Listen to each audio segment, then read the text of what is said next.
자, 234쪽에요. 신공공관리입니다. 이제 우리가 행정의 영역에서 가장 중요한 파트죠. 시험 문제도 가장 많이 나왔고, 많이 나온 정도가 어느 정도냐 하면요. 글쎄요. 세보진 않았지만 한 100문제는 나왔을 겁니다. 이쪽에서. 그래서 그동안에 뭐 거의 제 시험 문제 아주 보고였어요. 이쪽이. 최근에는 논의가 약간씩 변화해 갔고요. 이제 신공공 서비스라든가 다른 파트도 좀 논의되고 있긴 하지만은 그건 여전히 있죠. 이쪽이 중요한 부분이다라고 볼 수가 있어요. 자, 신공공 관리가 뭘까? 이제 정의 내려봅시다. 자, 공공행정의 부분에 기업 경영의 논리와 방식 및 시장적 원리를 도입하여 작지만 효율적 정보를 추구하자라고 얘기하고 있고, 그다음 내부적으로는 신관리주의를 지향한다라고 돼 있어요. 그리고 외부적으로는 시장주의를 적용함으로써 고객 중심 행정을 추구하자. 이게 신공공관리론의 기본 틀입니다. 자, 그러면 신공공관리라는 부분은, 그죠? 신공관리는, 공공관리라는 것은 New Public Management 해갖고요. 보통 NPM이라고 약칭을 많이 해요.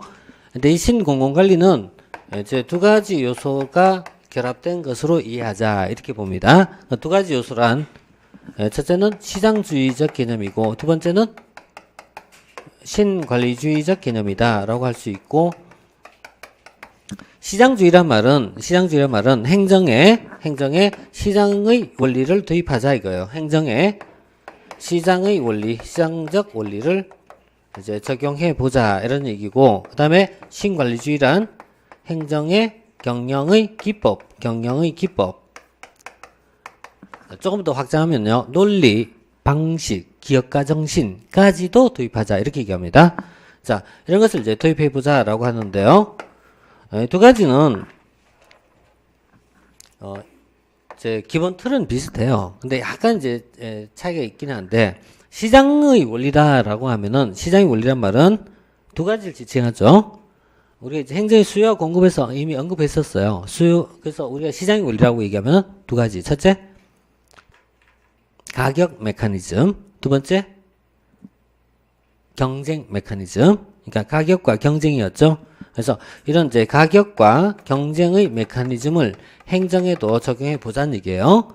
행정은 본질적으로 가격이라는 개념도 안 맞고 경쟁도 맞지 않은 시스템인데 이걸 도입해 보자라는 얘기예요. 그 다음에 또 하나는 행정의 경영의 기법을 도입하자라는 얘기예요. 그래서 관리주의란 말을 쓰는데, 원래 관리주의라는 개념은 우리 오늘 제시했을 때요. 과학적 관리론 공부했죠. 과학적 관리론 같은 것이 초기 관리주의라 불러요. 근데 지금은 어때요? 새로운 관리주의다. 100년이 지난 시점에. 그래서 신관리주의라고 부릅니다. 그래서 이 신관리주의 개념의 경영의 기법이란 게 최근에 왔어요. 많이 강조한 것 중에 하나가 품질관리기법이 있어요. 품질관리기법. 이 품질관리기법에 속한 것이 이후에 우리는 여러 가지 쓰게 될 거예요. 예를 들어서 TQM이라는 개념도 있고요. TQM 이런 것도 있고요. 또 이거 말고도 품질관리, ISO 9000 굉장히 많이 나와요. 아웃소싱, 벤치마킹 이런 다양한 요소를 행정에도 도입해보자는 얘기예요. 아웃소싱이나 벤치마킹, 글쎄요. 이 세 개 중에 하나 들어본 거 있나요? 벤치마킹은 좀 들어보지 않나요? 벤치마킹. 어디 좀 모방해보자 이런 얘기. 모방해보자. 그 다음에 아웃소싱, 외주화로 불러. 외주, 아웃소싱, 또 TQM이라든가 이런 개념들을요 행정에도 한번 도입해보자는 얘기예요. 그래서 이것을 통하여 행정에서 효율성을 높이고, 그 다음에 고객지향적 행정을 추구하고, 고객지향적 행정, 그 다음에 기업형 정부 이런 것을 구축해보자는 얘기죠. 기업형 정부, 좀 더 가면 효율성, 경쟁력 이런 거 이제 들어갈 수 있죠. 더 붙이면 성과 중심. 또 더 붙임, 이 정도. 자, 이렇게 볼 수 있어요. 자, 이것이 이제 신공공관리입니다. 그래서 신공공관리론은 이런 이제 최근에 경영기법이 도입이다라고 보는데, 우리 이제 앞에서 이제 공부한 중에 행정관리설이 있었죠. 행정관리설은 사실 이건 행정이에요. 근데 사기업에서 개발된 것이 과학적 관리였잖아요. 과학적 관리. 과학적 관리를 행정에 도입하자는 얘기예요. 이걸 관리주의라고 부릅니다. 관리주의. 이걸 관리주의라고 부르는데, 최근에 신공공관리론 역시 뭘 도입하자? 이 경영의 기법을 도입하자는 얘기예요. 이런 걸 도입하자. 그래서 이른바 이것을 신관리주의라고 표현하게 됩니다. 그래서 전통적 관리주의하고 이제 비교하는 의미에서 이렇게 쓸 수 있어요. 그러니까 두 개는 전통적 관리주의와 신공공관리론에서 말한 신관리주의는 유사한 측면이 많아요. 유사한 측면이 많지만 또 약간 차이점도 없지 않아 있어요. 차이점 구분하는 문제는 거의 드물어요. 근데 만약에 이제 공통점을 발견하자면 둘 다 뭐죠? 능률성입니다. 둘 다 행정의 능률성을 높이자는 측면은 차이가 없는 거예요, 이게. 다만 전통적인 개념하고 조금 다른 것은 얘는 주로 경영의 기법적 측면, 기술적 측면만 얘기해요. 기술적 측면만 얘기하지만 신관리주의에서 설명한 것은 경영의 기법만 얘기한 게 아니라 조금 더 확장하면요. 기업가 정신이라든가 이런 내용까지도 도입하자는 얘기예요. 그래서 좀 더 넓은 의미라고 보시면 돼요. 그래서 전통적 의미보다 조금 더 넓다 해서 좀 이런 개념이라고 볼 수 있어요. 이것이 이제 신관리주의라고 이제 표현하게 됩니다. 그래서 신관리주의적 개념을 바탕으로 한 내용과 그 다음에 또 하나 있죠. 시장적 개념을 도입한 것. 이것이 바로 이제 신공공관리다. 이렇게 정의할 수 있어요. 자, 이렇게 이제 정의를 좀 내려놓고 난 다음에요. 자, 그 다음에 235조에 갔고요. 신행정과 비교한 내용인데 이건 설명 안 해도 될 것 같아요. 왜냐면은 신행정은 큰 정부잖아요. 얘는 작은 정부잖아요. 이 분명히 다른 내용입니다. 그 다음에 신공공관리론이 왜 성립하게 되었을까? 라는 이유죠. 자, 이 성립 배경을 이제 보면요. 역시 가장 큰 이유는 정부 실패입니다. 정부 실패가 가장 큰 이유고요. 정부 실패란 말을 좀 더 자세히 나눠보면요. 재정 적자의 증가로 인한 정부 실패도 있고요. 또 지나친 정부 개입의 증가로 인한 정부 실패란 것도 존재할 수 있고요. 또 공공 영역의 비대화로 인하여 비효율성의 증가, 이것도 하나의 이유가 될 수가 있어요. 그래서 이와 같은 내용들이 넓게 다 우리가 정부 실패라고 표현할 수가 있고, 그 다음에 사상이나 이론적 배경이 속한 게 있죠. 바로 이것이 우리가 신자유주의입니다. 우리 전 시간에 공부했죠. 그래서 신자유주의와 그 다음에 또 뭐 있었다고 했죠? 공공선택이론 이렇게 들었죠. 그래서 공공선택이론, 뭐 신제도주의, 그리고 경제학에서 설명할 때는 이걸 공급주의 경제학이라고 불러요. 그래서 밀턴 프리드만의 공급주의 경제학, 이런 것이 이제 배경이 됩니다. 자, 이런 내용들을 모아서 오코인과 후드라는 사람이 신공공관리라고 명명하게 됩니다. 자, 그렇다면은 신공공관리론의 그 내용적 특징은 뭘까? 그래서 그 내용적 특징을 보다시피 이제 이렇게 여러 항목으로 우리가 쪼개서 보고 있는데, 사실 이 파트가요, 보다시피 조직론, 그 다음에 인사행정, 재무행정, 이런 여러 파트에 걸쳐갖고 다 나오는 것이에요. 그래서 신공공관리론을 우리가 안다라는 것은 뭘 얘기한다? 행정의 반 이상을 안다라는 내용과 똑같은 내용이 돼요. 그래서 모든 파트에 흩어져 있기 때문에 여기서 뭐 반드시 다 정리할 필요는 없어요. 그러니까 우리가 윤곽만 봐주시면 되는데, 그래도 한번 읽어보는 정도 할게요. 자, 정부 기능적 측면에서 봤을 때요, 바로 민영화입니다. 감축과 민영화고요. 또 정부에서 규제 완화라든가 내부 시장이라든가 책임 운영 기한이 있어요. 이건 나중에 다시 다 우리가 정리해야 돼요. 정리를 따로 안 해도 돼요. 왜냐하면 행정이 이제 후반부에 가서 공부하면 되니까. 그 다음에 구조적 측면에서 얘기할 때요, 소위 평면 조직이라든가 이런 것이 나타나고 있고, 그 다음에 뭐 저 변혁적 리더십이라든가 이런 파트에서 다시 우리가 소개하게 돼요. 그 다음에 관리적 측면에서 얘기할 때요, 바로 이제 시장적 관리, 경쟁 이런 것이 이제 나타납니다. 그 다음에 인사적 측면에서 설명할 때는요, 이건 인사행정입니다. 인사행정에 보면은 인사의 분권화를 불러요. 그리고 또 최근에 와서 개방형 임용이라는 파트가 굉장히 넓게 확대되고 있어요. 이런 부분, 또 성과급이라는 개념이 역시 넓게 확대되고 있습니다. 그 대표가 연봉제입니다. 이런 형태가 이제 나타나고 있고요. 그 다음 재무행정에서 설명할 때는요, 이제 발생주의와 같은 기업 회계제도라든가 또 총액예산제도라고 있어요. 총액예산제도. 이건 물론 뒤 가서 다 봐야 돼요. 그래서 총괄예산 이렇게 부르기도 합니다. 자, 이런 형태고요. 그 다음에 대외적으로 보면은 민영화겠죠. 대외적으로 보면 민영화가 될 거고, 그 다음 대내적 측면에서 봤을 때는 이미 앞에서 봤던 내용 다시 다 정리한 거와 똑같습니다. 이렇게 이제 행정이 거의 모든 영역에 걸쳐갖고 신공공관리에 따른 정부 혁신이 진행되고 있다. 이렇게 보시면 돼요. 자, 그렇다면은 신공공관리로는 문제점이 없나? 얘는 모든 것을 이제 우리가 극복할 수 있는 만병통치약인가? 당연히 아니죠. 그래서 비판점이 있어요. 그것이 우리가 앞에서 정리했던 뭐하고 비슷하다? 신자유주의 한계점과 비슷한 내용입니다. 그럼 신자유주의 한계점에서 설명했던 것이 바로 뭐죠? 공공성, 형평성이 떨어진다. 기타 뭐 책임성이 약화됐다. 이런 내용이 있고요. 그 다음에 소비자의 형익 한계라든가 동기부여 편협성이라든가 행정의 공동화 가능성이라는 것은요, 뒤에 가서 조금 더 배경 내용을 좀 익히고 난 다음에 보세요. 자, 이런 내용이 이제 여기에 포함됩니다.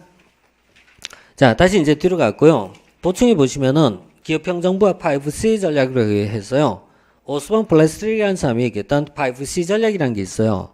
근데 5C 전략은 뭐 빈도 높은 파트는 아니고 그냥 가볍게 이제 체크하면 되기 때문에 나중에 혹시 뭐 문제와 관련해서 풀 때 이걸 참고를 하십시오. 그래서 이거는 여기서는 뭐 바로 지나갈게요.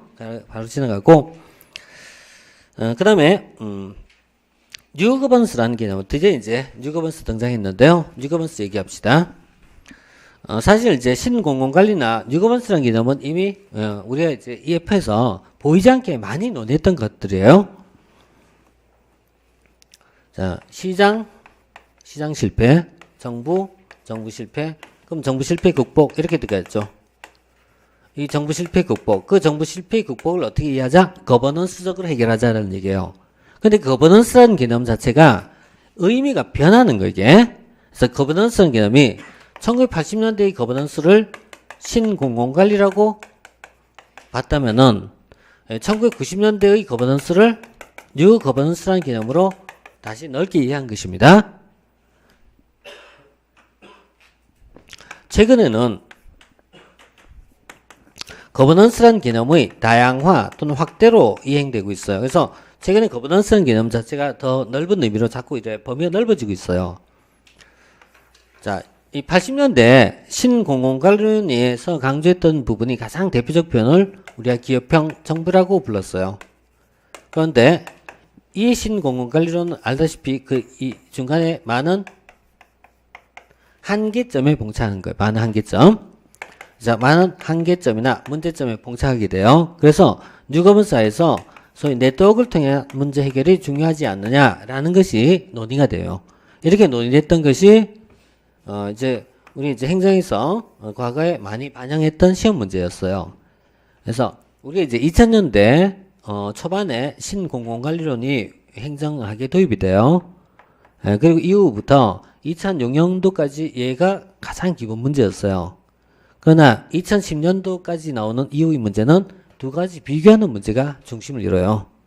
사실 2010년도 이후에 최근 5년도의 문제는 이제 내용이 어때요? 더 넓은 쪽으로 이해가고 있어요. 그래서 이 이론적 흐름이 점점 이렇게 어때요? 점점 확대되고 있는 흐름이다. 이렇게 보시면 돼요.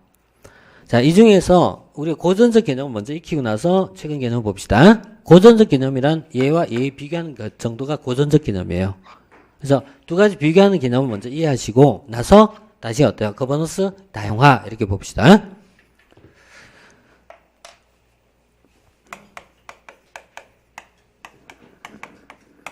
자, 신공공관리와 두 번째 뉴 거버넌스 이론입니다.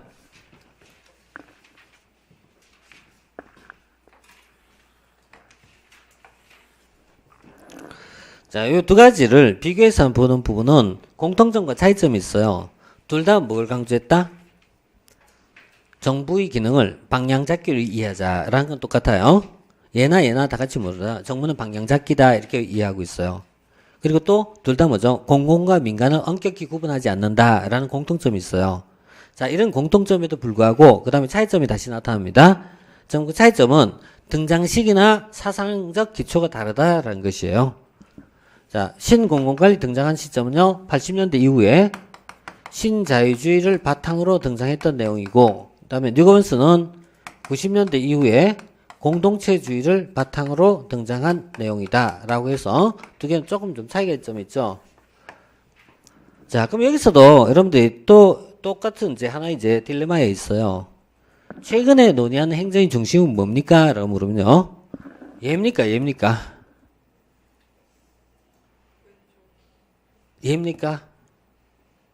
아니면 얘입니까? 라는 이분법의 논리가 잘못됐다는 얘기예요. 왜냐하면 얘도 다 같이 논의한 것이니까요. 그래서 얘도 다 같이 논의한 거예요.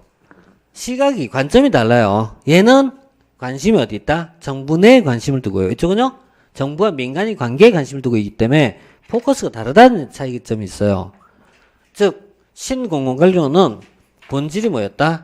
기업형 정부란 것에 관심을 가장 많이 두고 있어요. 이 말은 조직 내에 관심을 두고 있고 그 결과 정부를 고치자. 이거 뭐 혁신입니다. 정부 혁신에 관심을 두고 있다라는 측면에서 대상이 다르고요. 그 다음 뉴거먼스에서는요. 네트워크라는 개념에 관심을 두고 있고 얘는 조직 내가 아니라 조직 간에 관심을 두고 있어요. 다시 바꿨으면은 정부와 민간이 관계에 관심을 두고 있어요. 그러니까 정부와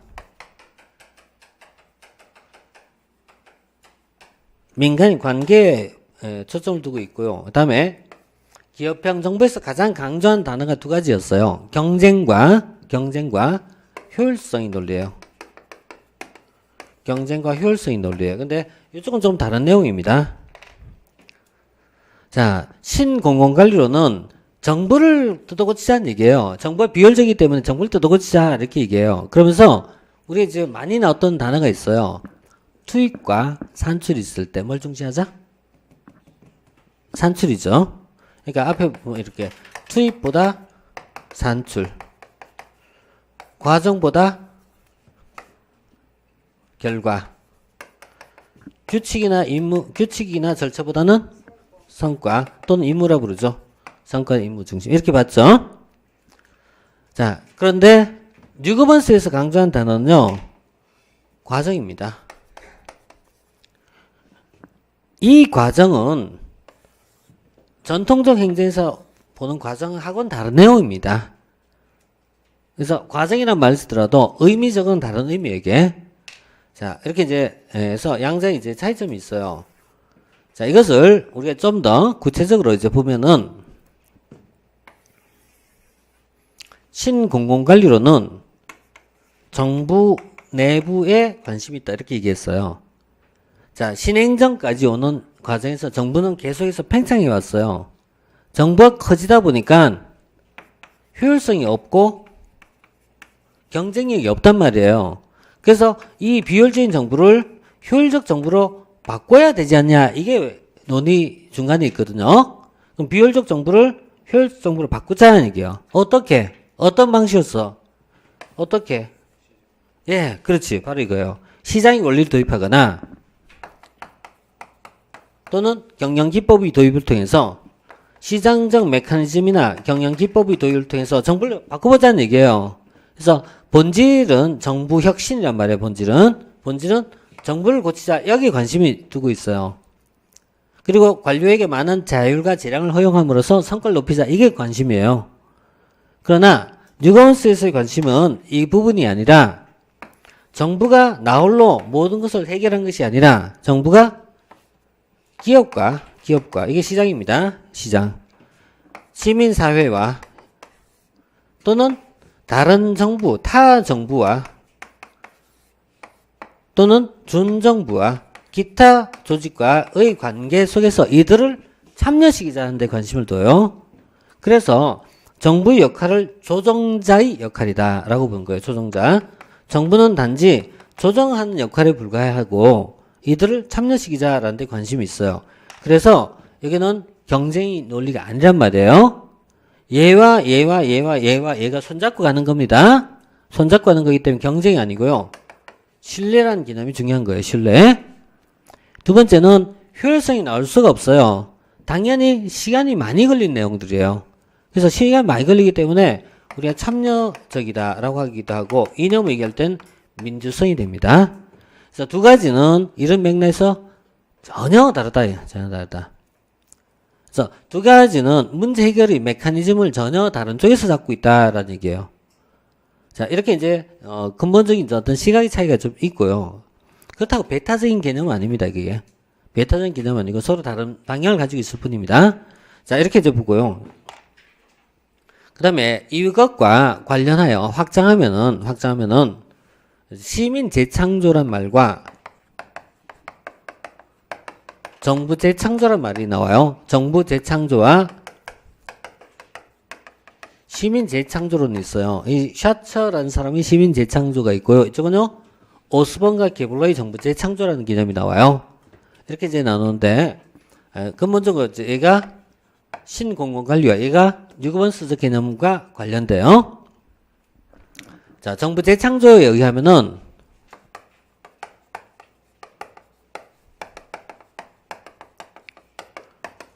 자, 공공재의 생산자를 무엇으로 보자? 정부로 보고, 공공재의 소비자나 수요자를 뭘로 보자? 예, 시민으로 보자, 이런 얘기입니다. 이게 이제 기본 토대입니다. 자, 이렇게 이제 보고 있고, 그럼 결국 여기서 시민이란 자리는 공공재 공급의, 시민은 공공재 공급의 주체이다, 객체이다? 객체가 된다. 대상이 된다는 얘기예요. 그래서 공공 서비스 공급의 객체, 대상이 된다라고 보는 거예요. 그래서 이 시민을 고객으로 보자라는 것이 가장 큰 특징입니다. 여기서 가장 중요한 단어가 바로 이 고객이라는 개념이에요. 시민은 무엇이다? 고객이라고 보는 거예요. 자, 시민은 고객이라는 개념을 봅니다. 따라서 시민을 고객지향으로 보기 위해서는요, 정부는 바뀌어야 되는 겁니다. 그래서 정부의 혁신 또는 정부의 재창조가 필요하다라고 봅니다. 그래서 여기는 혁신의 대상은 정부가 된다는 얘기예요. 정부가 바뀌어야 된다 이렇게 보는 입장이에요. 자, 반면 시민 재창조는 이것에 대한 비판입니다. 이것을 비판합니다. 그래서 이들은 시민의 지위를 고객이라는 개념에서 벗어나서 시민은 고객이 아니라 오너가 돼야 된다라고 해요. 그래서 시민은 주인이다, 오너다, 주인의 말, 소유주가 돼야 된다 이렇게 쓴 거죠. 그래서 시민은 뭐가 된다? 오너다. 자, 이렇게 주인 의식을 가져라는 얘기예요. 그래서 여기서는 혁신의 대상은 정부가 아니라 바로 뭐냐면요, 성숙된 시민 의식의 함량에 있다 이렇게 본 거예요.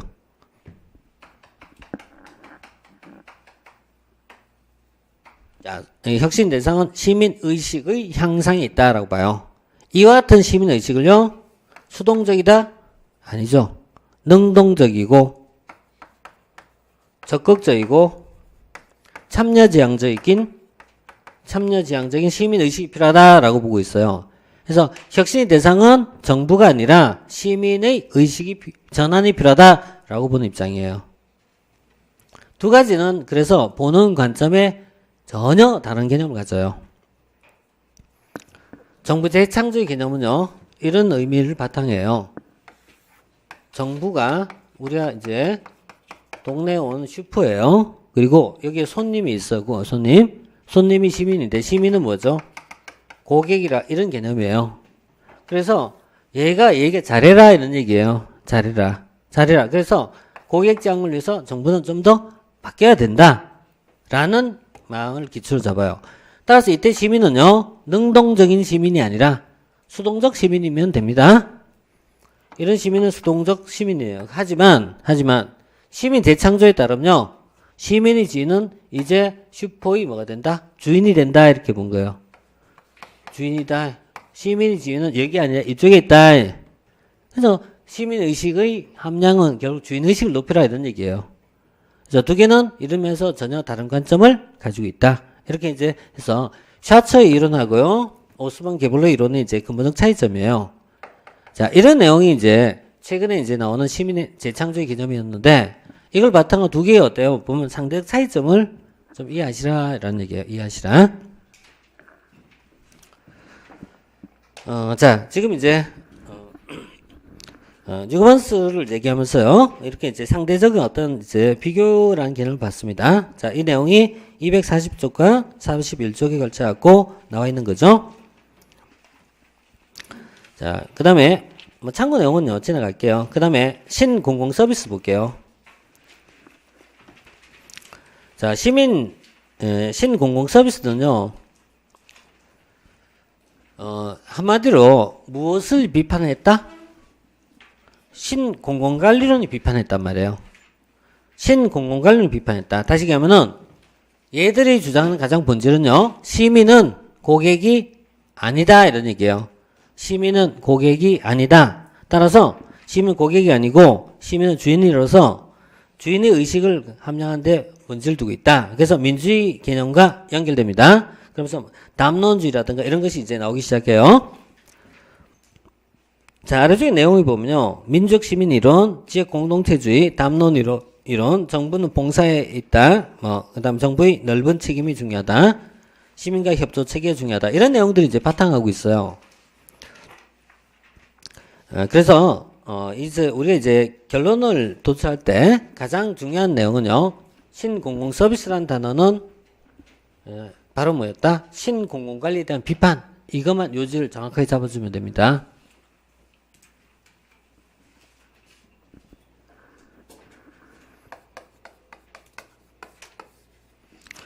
결국 이제 신공공관리론에 대한 비판적 관점은요, 두 가지로 다시 이제 우리가 볼 수 있는 거예요. 이 두 가지를 볼 수 있는데, 정리를 다시 이제 해보면 이런 얘기예요.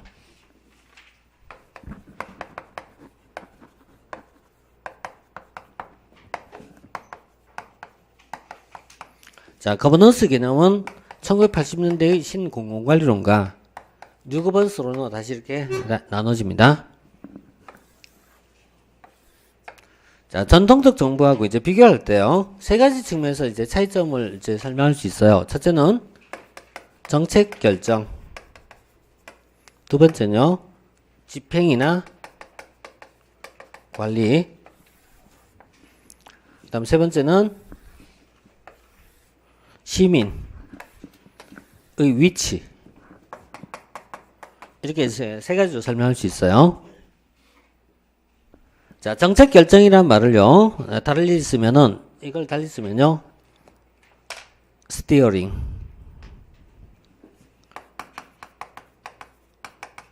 방향 잡기입니다. 두 번째요, 집행이란 말을요, 달리 쓰면요, 로잉. 노젓기입니다. 이걸 또 다른 말로 쓰면요, 서비스 생산입니다. 서비스 전달 이렇게 부르기도 해요. 서비스 생산.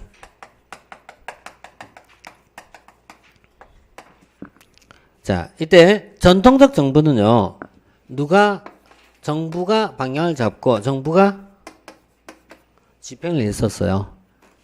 자, 우리가 이거 논의할 때 한번 했던 내용입니다. 앞에 여기까지 표는 봤습니다. 자, 그런데 신공공관리론의 관점은요, 정책은 정부가 주도하는 겁니다. 다만 서비스 생산, 노젓기라는 개념은요, 정부가 많이 하기보다는 뭘 하자? 민영화를 통해서 하자는 얘기예요. 그런데 민영화뿐만 얘기한 건 아니에요. 민영화를 포함한 개념이에요. 그래서 예를 들어 정부 내에서 할 때는요, 책임 경영 체제를 도입하자 이런 얘기를 쓰는 거예요. 그러나 이제 그냥 알기 쉽게 얘기할 때는 민영화라고 보시면 돼요. 그래서 이 안에는 더 세부적으로 들어가면 여러 가지 논의가 나올 수 있어요. 그래서 정부가 그대로 유지하지만 경쟁 요소만 도입하거나 또는요, 반민영을 하거나 또는 완전 민영을 하거나 다 포함한 개념이에요. 이렇게 볼 수 있고요. 그 다음에 뉴거버넌스 관점에 들어오면요, 정책의 결정 단계에서부터 뭐가 필요하다? 네트워크가 필요하다는 얘기예요. 네트워크라는 개념이 국가와 시장과 시민사회의 연계망이잖아요. 그래서 이 연계망을 형성할 필요가 있다. 국가와 시장과 시민사회가 연계망을 만들어 볼 필요가 있다. 이렇게 보고요. 그 다음에 서비스 생산과 관련된 파트를 설명할 때 나온 것이 New Public Service, 신공공 서비스입니다. 그래서 신공공 서비스라는 개념은요, 서비스 생산에 있어서 이미 공동으로 이미 이걸 같이 하자는 얘기예요. 자, 이제 마지막으로 시민이란 지위를 볼게요. 시민이란 지위를 전통적 정부에서 시민은 단지 통치의 대상에 불과할 뿐입니다. 하지만 신공공관리론의 관점이 들어오면요, 시민은 이미 논의했죠? 고객적 개념을 가져오자는 얘기였고요. 그 다음에 뉴거버넌스나 또는 신공공 서비스에서 바라본 시민은 고객보다 더 이상이다. 그 이상이단 말이에요. 그래서 시민은 주인이라고 보는 관점에서 출발해요. 그래서 세 가지는 이러면서 좀 다른 맥을 가지고 있다라고 봐요. 물론 이제 최근에 나오는 문제는 대부분 다 이쪽이 많이 나와요. New Public Service. 그래서 최근에 한 몇 년 동안 계속 나왔던 내용이에요. 몇 년간 계속 나왔으니까 지금은 조금 좀 이제는 어때요? 좀 시들해질 때가 됐어요. 그래서 비중이 조금 떨어지네요. 이제는. 자, 그래도 여전히 이제 봐야 될 중요한 내용입니다. 자, 여기까지가 있죠. 이게 이제 기존에 봤던 내용이고요. 그 다음에 얘와 얘의 관계, 이걸 설명한 내용이 이미 앞에서 설명했어요. 사회적 자본. 사회적 자본이 한번 앞에서 우리 정리했죠? 물적 자본, 인적 자본, 사회적 자본, 이렇게 세 가지 얘기했죠. 그리고 사회적 자본 형성의 가장 핵심은요, 네트워크, 신뢰, 규범, 이렇게 세 가지를 들었습니다.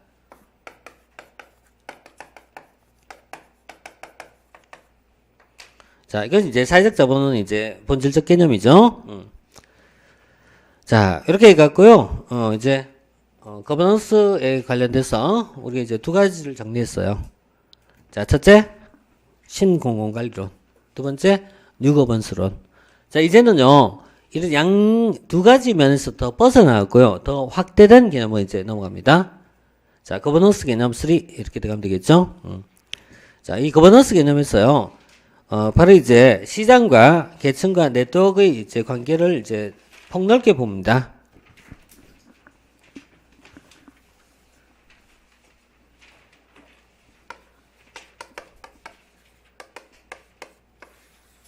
국가와 시장, 기업입니다. 기업. 그 다음에 시민사회가 있습니다. 얘도 사회의 조직의 한 형태입니다. 다 같은 우리 사회의 조직입니다.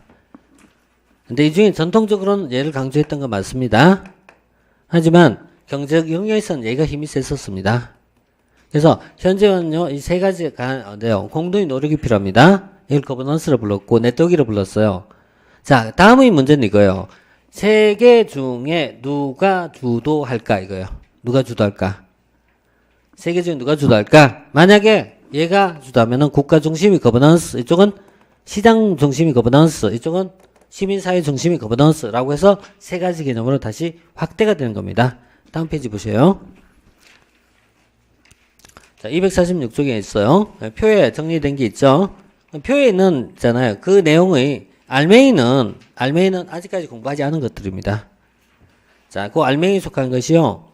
예를 들어 신공공관리가 있고, 아니면요, 이 사이버네틱이라는 것이 나오고, 또 시장적 정부론, 이런 여러 가지가 나와요.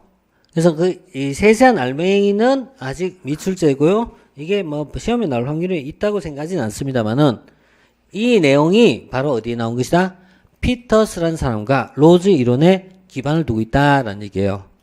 그래서 피터스 로즈 이론을 가지고 이제 우리가 내용을 좀 확장시켜 볼게요.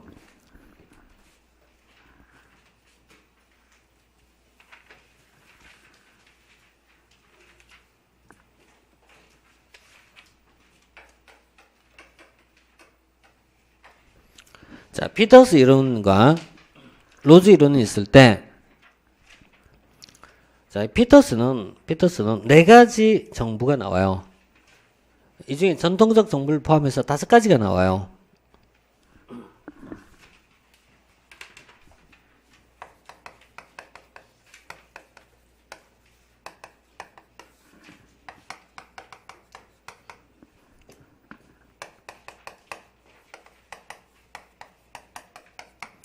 자, 이때 전통적 정부의 문제점을 비판합니다. 얘가 가지고 있었던 문제점을 비판해요. 그 문제점을 하나씩 비판하는 거예요. 첫째, 전통적 정부는 정부의 독점성을 가지고 있는데 이 독점성을 비판해요. 정부는 독점적이다. 따라서 정부에 대해서 경쟁의 요소를 도입하자는 얘기예요. 경쟁을 도입하자. 그래서 여기에 대해서 경쟁을 도입하자. 얘를 시장적 정부라 부르고요. 자, 두 번째는요. 정부의 계층성을 비판해요. 계층성. 계층이란 말이 하향적, 통제 이런 얘기예요. 하향적이다, 지시적, 통제다 이런 얘기인데요. 이걸 비판하고 나와요. 그래서 등장한 것을 상향적 메커니즘이에요. 이 상향적 메커니즘을 도입한 것을 참여적 정부로 부릅니다.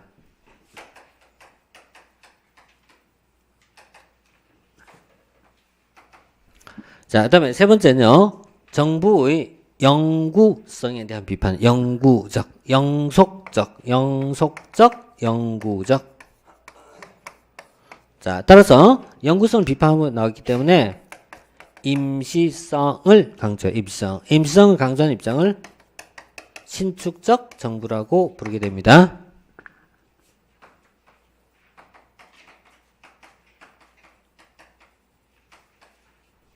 자, 그 다음 네 번째는요.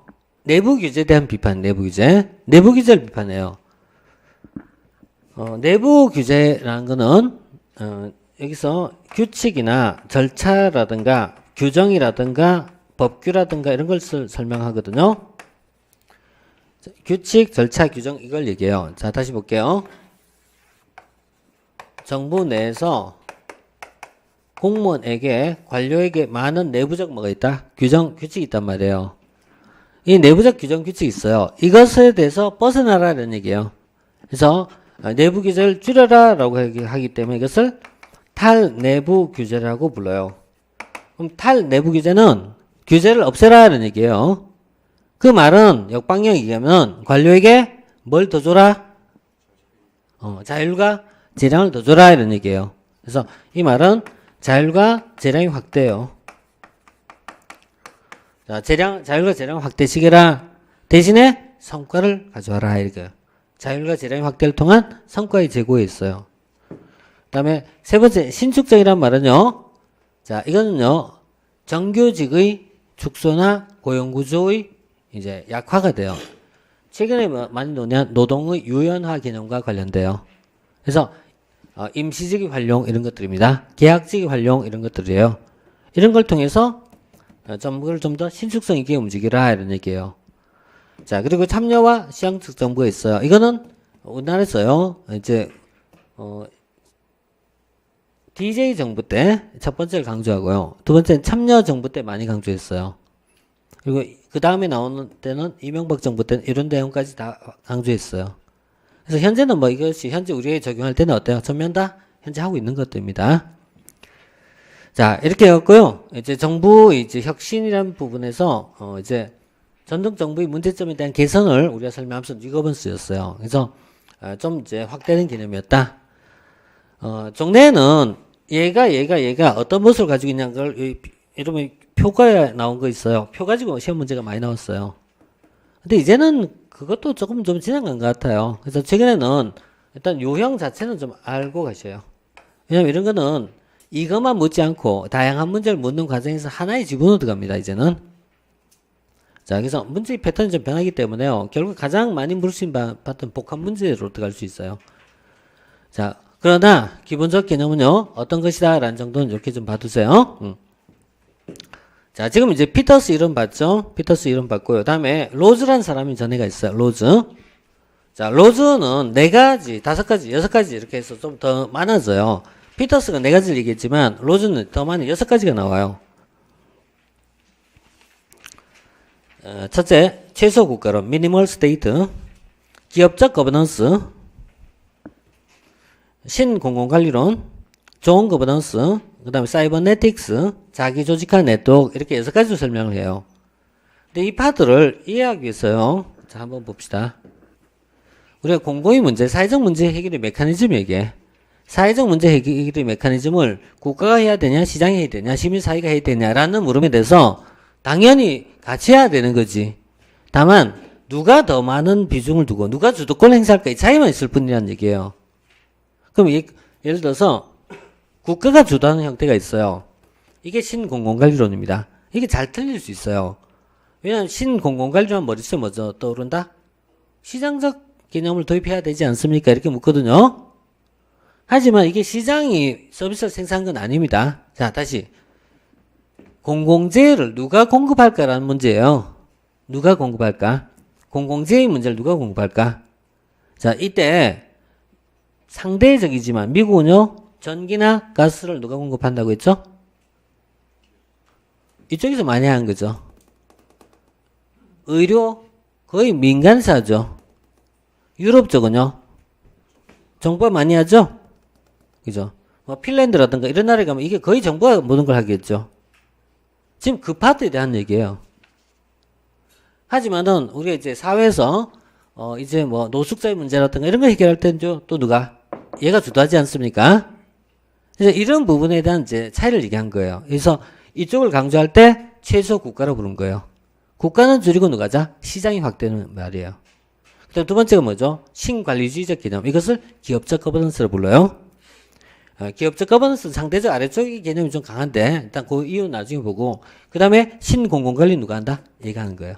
신공공관리 본질은 정부예요. 다만 기업적 요소를 도입하자는 얘기일 뿐이지 본질 누가 한다? 정부가 한다라는 얘기예요. 자, 이걸 바탕으로 이제 만들어진 거고요. 시험에서 네 번째 좋은 거버넌스가 시험 출제됐어요. 2번 정도 나왔는데 두 번이니까 그냥 뭐 비중이 높은 건 아니고 그냥 한 번 조금 나왔다. 아시다시피 이쪽 영역은요 100개 이상의 문제가 나오는 영역이기 때문에요. 한 2개 나오면은 좀 약하네. 약하네. 오스만 플래스틱 5 시절이야 이런 거 뭐 약하네 이런 거예요. 많이 나온 건 아니다. 하지만 뭐 그중에 이제 상대적으로 중요한데 여기 보면은 이런 말 써요. 신공공관리와 민주주의 결합이다 이렇게 돼 있어요. 여기서 한마디로 얘기하면 신공관리 플러스 민주주의입니다. 이 모형은 세계은행에서 개도국 지원 과정에서 개도국이 부패된 거버넌스를 개선하기 위하여 개도국의 지배구조 개선을 논의한 과정에서 등장하였다. 자, 뭐라고 되어 있냐면요. 지배구조 개선이라는 말 쓰고 있죠. 거버넌스 말을 우리말로 번역하면 협치라고도 얘기했지만은 더 정확한 표현은 지배구조입니다. 지배구조, 통치구조입니다.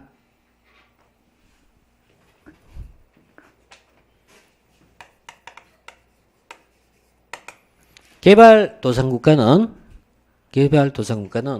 신공공관리만 도입된다고 다 되지 않습니다. 왜냐하면 개도국은 부패된 관행이 만연하고 있어요. 그래서 부패된 구조가 굉장히 많아요. 다시 얘기하면 뭐죠?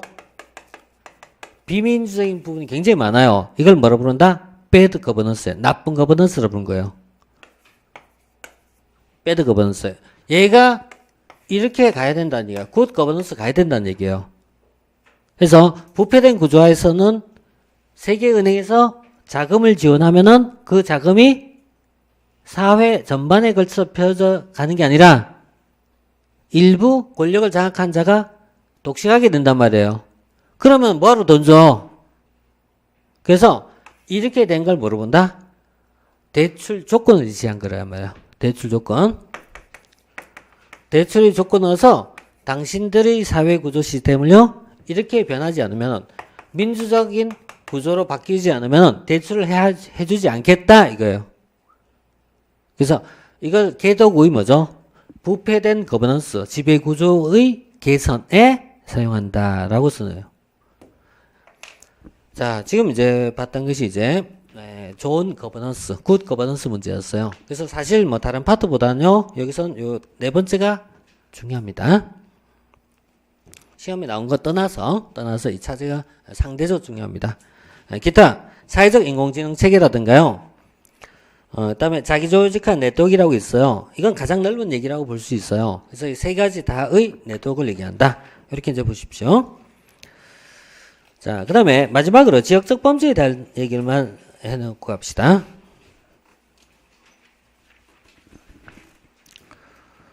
지역적 범죄에 대한 문제는 자, 이건 범위 문제예요. 범위.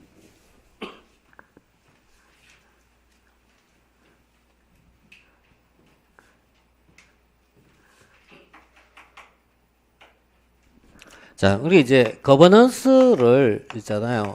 다시 바꿀게요. 이게 뭐냐면 협력적 통치입니다.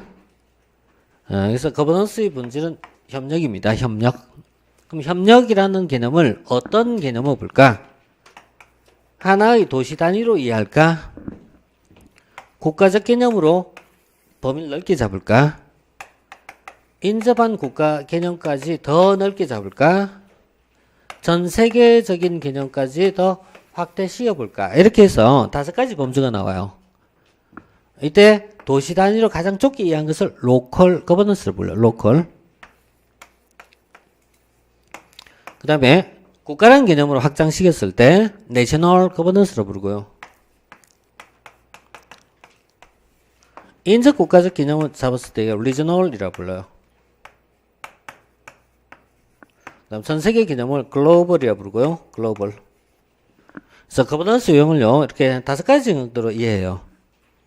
그럼 이때 이제 가장 좁은 의미가요. 로컬 거버넌스예요. 로컬이란 말은 우리가 로컬을 흔히 이렇게 많이 써요. 영화 촬영할 때 현지 촬영은 뭐냐 로케라고 많이 쓰죠.